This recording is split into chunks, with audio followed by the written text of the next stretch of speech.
Hello, this is Michael Reed Dimmock, and you're listening to Flipping the Table, a podcast featuring honest conversations and brief commentaries about the future of food and farming.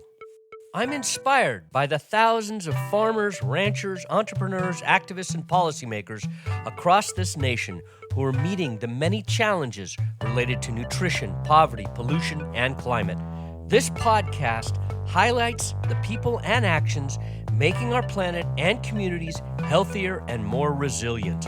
I hope to inspire listeners to use their food purchases and their votes, our democracy, to flip the table in support of a new and better food system for us all, to be part of the delicious revolution now underway. So we're back, and before I actually switch topics to get deeper into food sovereignty and the impacts of this work on the food sovereignty movement or the food movement generally, I want to pick up a couple of pieces that I think we should go back into. One is you said that as you worked with people and brought up the power and the value of shame and rage, one of the things that you said is that people will be a liability to themselves and to the room if they're not aware of that. So what is the liability? Describe that a little bit. Well, I mean, I often, when I say it, seems pretty obvious to folks, but it's, again, if you're here to make your shame go away or your rage go away, chances are you're going to be pretty unskillful, because to try to create something that is impossible to create often results in pretty desperate attempts. And so people act out. And that's so commonplace for these kinds of conversations. And so when you act out, right, you're a liability to yourself, because again, if shame is still operating in its high functioning way, that you're trying to maintain good relationship with everybody in the room, and you're acting a fool, you're jeopardizing your relationship to community. And similarly, when you're acting out, scared animals are the ones that you should be the most afraid of. So if you're afraid that you can't get what you need, what you think you need to have safety for your own system, so that would be shame going away or rage going away, you're a scared animal. And so when you're acting out, you're also a threat to everybody else. You might bite. Exactly. Yeah, okay. So the other thing I think is important is for us to talk about sensation, because you do, and I've seen this in the work I've done in prisons, where it's important to bring up sensations in people's bodies. Describe that work. It's important. Yeah, I mean, I think it's an important piece of the working with shame and rage, and it's using, the three components I think the three main components that make this work what it is restorative justice, which we've spoken a little bit about, popular education, which is the idea that the people know, right, that facilitative leadership piece, and then emotional social intelligence. And that couples with this piece that that comes from what I think of as somatic trauma healing work. And emotional social intelligence is, again, that ecosystem piece, right? So I need to have awareness of what's going on in my own system, right? And I also have to have awareness of what's going on around me. And again, for example, I want to make sure that if I'm in the presence of a scared animal, I'm not going to poke the bear, okay? That would be an emotionally, socially intelligent thing to do. Mm-hmm. Also, if I'm the bear, right, and I know that I'm feeling fear, how do I want to navigate that differently? And so part of the way that I like to invite people to do that is by tracking sensations. And, a lot of times in these highly volatile conversations, we have easy access to the story, right? That person's a jerk. I can't stand them. They're an idiot. All of that. I'm really pissed. Those are the stories. Exactly. And then below that are the feelings, right? So I'm angry, I'm sad, I'm scared. And that's a more sophisticated analysis than the story, right? But what I find is often when I'm angry, I'm also sad, I'm also scared. But I often will say I'm angry because that's something that I'm practiced at, or maybe that's the acceptable emotion to have within this context, but I've just disassociated from the other 2 or 3 or 5 other emotions that are also relevant, because this is the one I'm comfortable with, right? Familiar with. And so the raw data of feelings are sensations. And so often when we're doing this work, we have a foundational practice called the dignity practice that is very much about getting in your body and essentially tracking what's happening in the world around you, but then being able to keep track of what's happening in your body. And so when you name a sensation, and I know for me, often when I'm angry, heat rises up the back of my spine. Often when I'm scared, my limbs get cold, my hands and my feet. When I'm sad, I get a tightness in the back of my throat. And for everybody, it's a little bit different, although there's often a lot of commonality in those pieces. And I really invite folks to track the sensation and try to not get caught up in the feeling or the story, because I find those, we're trying to almost disassociate from what does it actually feel like.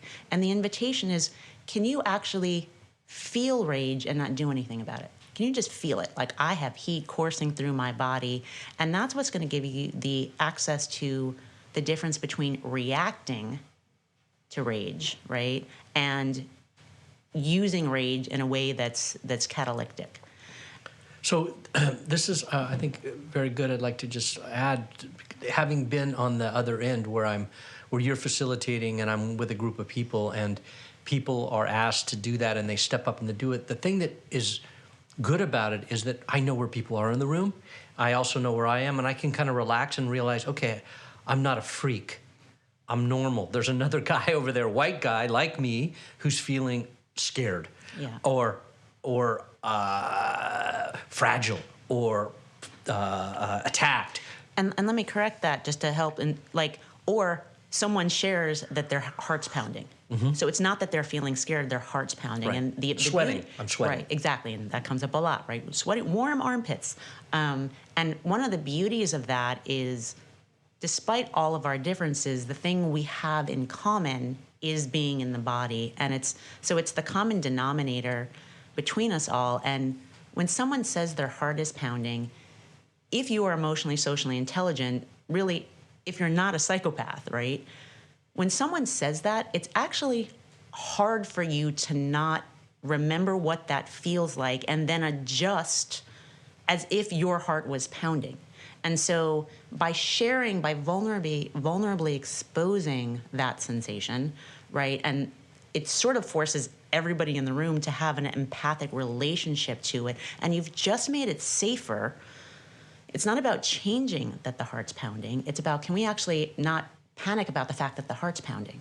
Okay, the heart's pounding. I've just made it normal. You all know where I'm at, right? You've also just sort of adjusted the whole field, because nobody likes having their heart pound. So everybody takes a deeper breath and softens a little bit around, and then keep going. Mm-hmm. And you feel empathy, like you said, it's an empathic moment, and to me that seems like the key. Really, that's the through line through all this work for me, is the empathy. Because particularly as a white male in his 60s, in a room with a lot of young people, folks of color, men and women, this where the shame comes from is this sense of, wow, I have to be better, I have to be good, and you have to let go of that and really realize, okay, wow, they have empathy for me. May not be what I care about or the reasons I think they should have empathy for me, but there's empathy. Maybe it's just because my heart's beating and they can relate to that. It really is an interesting, very subtle, but very powerful tool for creating a safe space. Yeah. Can I say one more thing about that? Yeah, yes. It's also, here's the thing, like, being human would be really easy if we weren't in the body, right? If we were just like energy or whatever, like, it's being in the body that actually makes it hard to show up every day. Like, if we're afraid we're going to die, we're afraid it's going to hurt, we're afraid it's going to be uncomfortable. And that's true when things we love are being impacted, not just ourselves. The feeling of it is the part that's almost intolerable, right? If just in theory, we could probably figure out a way to just like, oh, that's sad, like just the thought of it. But it's it's the way that it shows up in our body that makes it so difficult. And no matter how different we are, that's what we have in common. So that needs to be the hub of all the different spokes. And then that actually gives room for those spokes to point out in a whole bunch of varied, wide-ranging different directions. Yes, that's beautiful. It also, as you said it, I thought about the difficulty of being in the body leads to so many things: addictions, opioids, heroin, alcohol. All the things that are addictions are really about trying to manage those feelings within the body. And so it is important, and it's so cross-cutting. And that's why, even though I'm going to pull it back to the food movement now, what we're talking about really has implications in politics, in everything. So, and I think as you make that transition, food is one of the ways that people medicate how they feed, how they feel. And so that feels like an important piece to talk about, because, you can medicate it with sugar or with caffeine, right? Or you could actually listen to the fact that you're tired, or that you're scared or you're sad, or all the insecurities that you're feeding with sugar and, empty calories. Or you could actually develop a comfort around bitters like kale, And so, and I actually personally went through that. I remember when I used to hate olives, but I was so jealous of people who loved olives. And I decided I wanted to love olives. So when olives were present, I would just, what does it feel like? What is it like? And now I love olives. I've got olives in my bag right now because I travel on the road with them. Mm-hmm. So it's we can learn, mm-hmm. and I think food is an interesting place to talk practice. About that. Yeah. Okay, good. Let's switch now. Let's move into imagining. I came to work with you. I was invited to work with you because of an allied organization from the East Bay, in an effort to enhance collaboration and make a collaborative project more successful. I want you to just muse, think about, imagine the potential positive impacts, outcomes for the food sovereignty movement and for the food movement generally if many more organizations and leaders in the movements engaged in this work. It goes back to what I was saying earlier where, again, it doesn't feel appropriate, nor do I have enough experience to say what the movement itself needs. But I think, what is needed is we need to be re-looking at the system, the entire food system, from top to bottom, left to right. And it needs to adjust in so many different ways. And you can probably speak to this in more detail than I can in terms of what are the different ways. But what is required to do that means we have to get out of our comfort zones. And we have to also recognize how a lot of our best efforts are actually creating harm, and being able to have the dignity in place that we can embody the shame when that's what comes with the recognition that, oh, I'm trying to help here and here I am causing harm. Okay, so I know my intention is to do good, and I can feel the shame in my body, and then I can use that in a way that helps me be part of the solution. And I think we have much richer, bolder solutions available to us that we're not accessing because people are afraid to talk about the real stuff, and they stay in their siloed boxes. And and so essentially we get business as usual. Yeah, I can speak to the fact that as a result of the work, what I have found is that organizations led by people that are the younger than me, or led by folks of color, they are more willing to actually engage and collaborate on something. It could be a small thing, it could be a larger thing. But generally the food movement needs more power. It's not really changing. It's changing the system only in the margins now. There has been progress made, but we're getting into the big, huge fights. For instance, the Farm Bill, or rural investments in the rural communities that are suffering from poverty and degradation, or investments in the inner cities where people can't access healthy food. We're getting into things that cost money, big money. And to do that, you have to have power in order to change the status quo at the political level or at the corporate level. That takes people aligning to get that done. And so one of the reasons I wanted to have this conversation is I see that as one of our major challenges.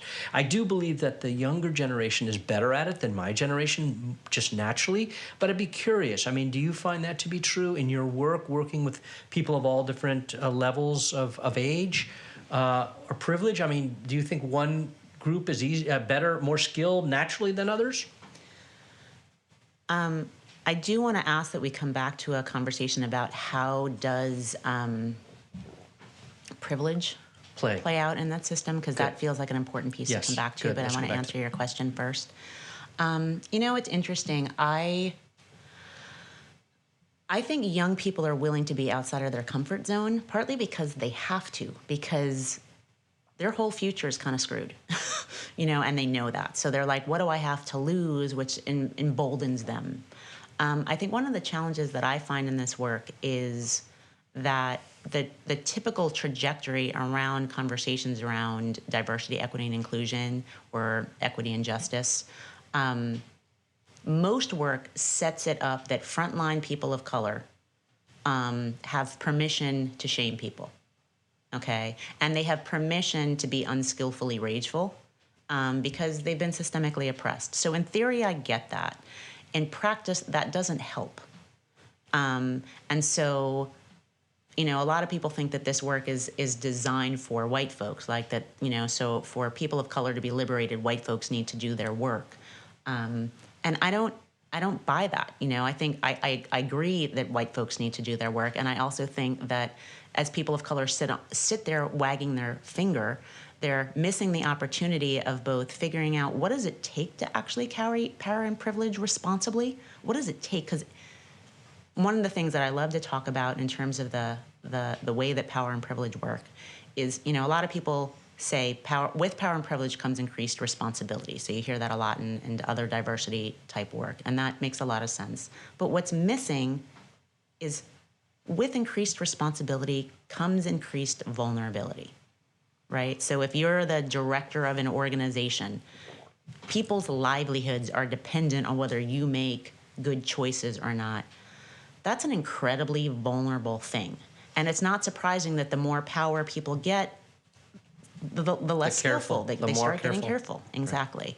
And so until we start both naming the vulnerability piece and then also whatever power and privilege we have, be it resilience or be it money, people on the front lines, if resilience is the power that you have, figure out what does it take to actually embody resilience responsibly and also vulnerably.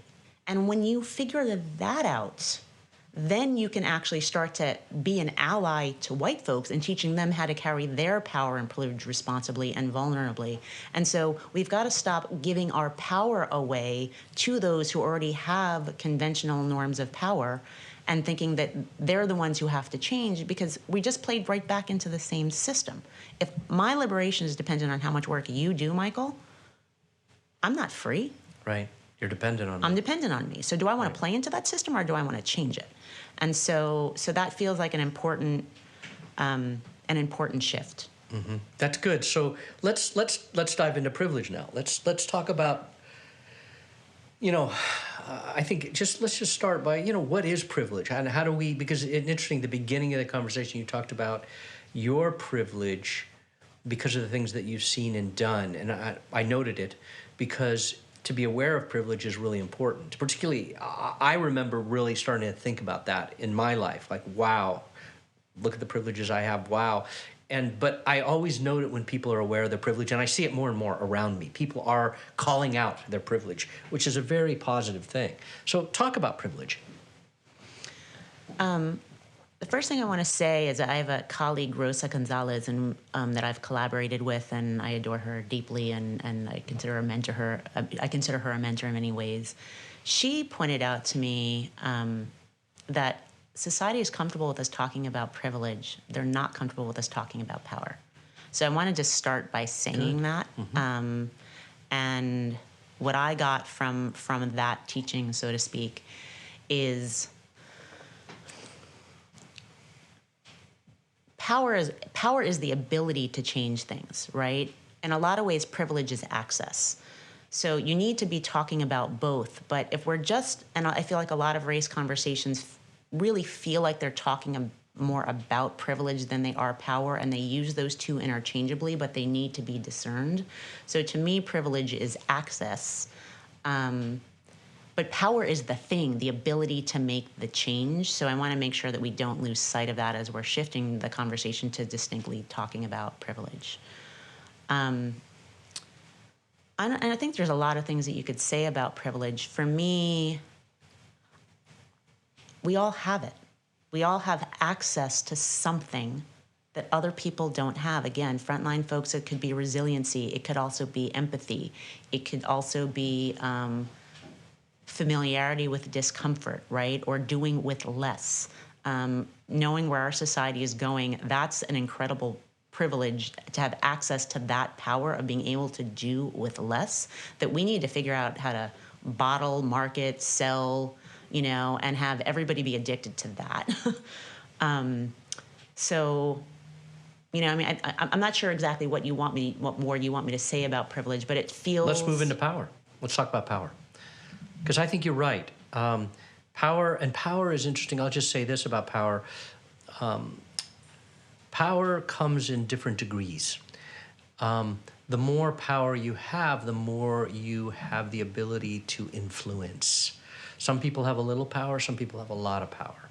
And, but even those with the most power don't have ultimate power. There's no such thing as ultimate power. Right. So, go. What are you thinking about power? And how does it relate to all this?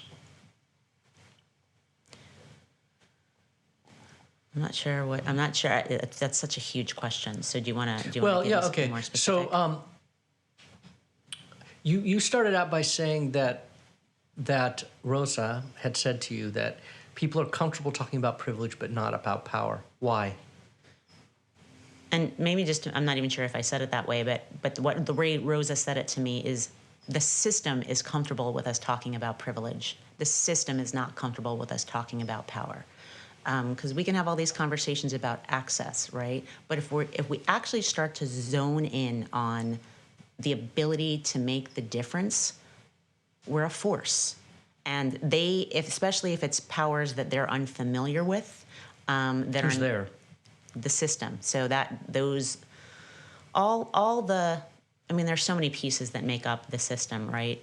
But Corporate leadership, political leadership, exactly. Religious leadership, ethnic, racial leadership. Those that have the powers that are valued in our society, right? So if we start talking about power, inevitably, at least for me, the conversation starts to shift. Well, are those the only powers available? Money, political, power, Social influence, all of those kinds of things. And social influence feels like there's a lot of room for what does social influence look like, right? So, and that's part of what grassroots movements are about. Like it's about mobilizing the masses rather than, just having the 1% have social influence, right? And so if we start looking at power in a really critical, exciting, I'll even say opportunistic way, all of a sudden there's a lot of different sources of power that are untapped.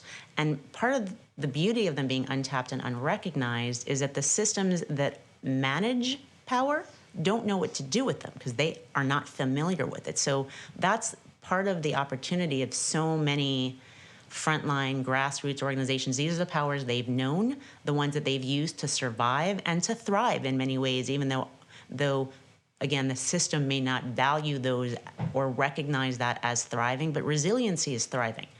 And so, so I just think that there's an opportunity in looking at power and talking about power so that we can actually leverage it and the new forms of it in ways that create the change. That's where I think our work has to be focused on.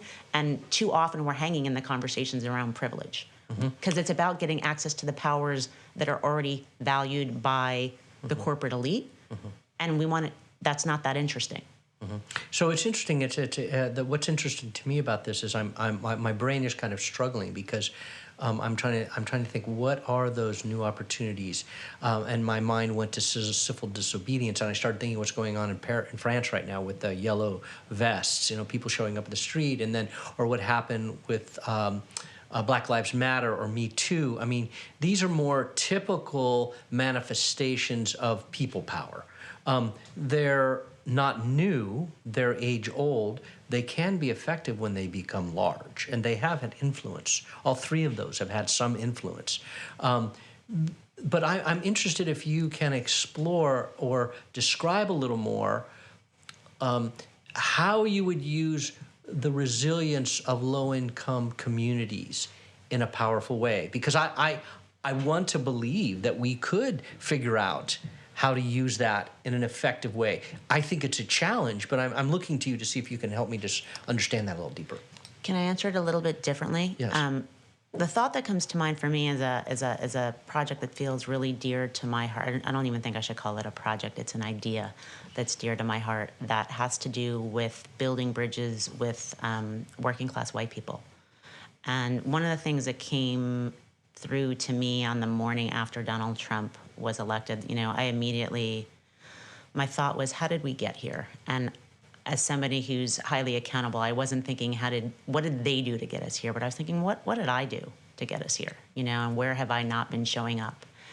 And what immediately came through was the fact that as somebody who's committed to diversity, equity, and inclusion, working class white people have not been included in my agenda. And that was, and still is, a very emotional thing for me to continue to recognize. I think it's fair to say I'm a hypocrite. That I tout the values of equity and inclusion and diversity, and I excluded an entire population with no thought. And it's not surprising to me that population is angry, rageful, unskillfully so, doesn't matter. And so when I think about what could I do in there is, I have wishes of doing a tour in, rural areas where there's, again, working class white folks, and to first and foremost offer them an apology and admitting to the hypocrisy of myself and so many of the people that are my trusted colleagues. And it breaks my heart. It literally breaks my heart when people who look like me, brown folks, are treated that way. So it has to break my heart in the same way when people who maybe don't look like me are treated that way, because either I'm for equity and inclusion or I'm not. And I imagined, as I thought about that I would have a conversation, with somebody or a group of people, and somehow I just imagined that one of them would spit in my face. And I would welcome that. I feel like I deserve that. And what I'd like to do is be able to show up in that conversation and receive that rage and validate that anger. And I know there's I have a lot of friends who I've actually shared this with who are like, that sounds great, I'm not going with you. Not everybody is wired for that, but I'm wired for that, because I have, as a survivor of violent crime who experiences a lot of rage socially, politically, economically on behalf of the people that I love, I have a lot of compassion for rage and a lot of room for rage to be unskillful. And because I've had the benefit of working with people who've allowed me to figure out how to be skillful with it, it is my responsibility to give that opportunity back. And so that's an example for me that I can give from my own personal life. And it always feels a little bit awkward of what should other people do? I'm not really in the business of that, but I offer that as an example. Yeah, I think that's a beautiful thing. And I think that people that are kind of awake to the gravity of the period we're in American history, I think you would hear a lot of people, you would come across, because I've heard conversations in my world, people recognizing that a whole group of Americans were basically forgotten by the corporate and political elite and the cultural elite of this country for a long time. And we are paying the consequences. And it is interesting. It's the same thing that's happening right now in Paris. The yellow vests are up in arms. They have been forgotten. In Germany, in Italy, Brexit, it's all related. Yeah. So The progressive movements have really got to get a hold of this, or I think we could end up with fascism. Yeah. And I don't know if I would go as far as to say they have been forgotten. I think working class white people have been systemically positioned against people of color and working class, brown folks, because the corporate elites know that if we were working together, we would be a force. We would have the power that we need to create the change that would actually take care of the 99%. So they have intentionally divided us. And I feel like I got played. I got played because I bought into that. And I think it's time for us to stop giving our power away for them to dictate who's us. And to me, they're us, and I need to figure out how to both cross that bridge, build that bridge, right? But also invite them and have them trust me enough to know that it's not just an opportunistic thing that I'm trying to take advantage of here, and that starts with me owning the harm that I've caused. So again, it goes back to restorative justice. So first and foremost, I need to take responsibility, and I have to show up with the vulnerability of I had power, and I used it unskillfully and inappropriately before I even step into where do we go. Mm-hmm. Well, this is beautiful because I think that actually this might be a really good place to end, because I was going to ask you as a final question, if you had a magic wand, what is it that you would do? And I think you're touching on it right now. You would, it sounds like you would find a way to engage the population that has been manipulated, oppressed, used, and you would own up to your participation in that system. Is that what I'm hearing? I mean, that's certainly my personal, that's I don't exactly know where to go with that other than to say it on a podcast maybe, mm-hmm. and hope that opportunities will present themselves. But for me, what I want to be doing is going to the places that scare me, go to the places where I'm uncomfortable, and figure out how to show up there with grace, and to show up there with dignity, and show up there with humility and recognition that I'm sitting across from other beings that are experiencing the vulnerability of being in the body, and figure out how we have that in common and share that with each other, and then use that to, again, from the hub, expand our spokes to take care of all of our needs and all of our relations. That's a beautiful place to end. Miakoda, I want to thank you for a very frank, honest, and enlightening conversation about how you work to cross the boundaries of race and privilege. And I found it very helpful and inspiring. So thank you.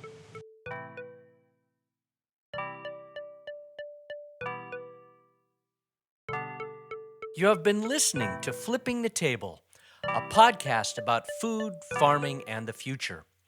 Flipping the Table is hosted by me, Michael Reed Dimmock, and produced by Patrick Sexton. Our production colleague is Doris Meyer. Our sponsors include Roots of Change and the Public Health Institute. If you have questions, comments, suggestions, or would like to sponsor Flipping the Table, please email us at comments@flippingthetable.org. That's comments@flippingthetable.org. Thank you.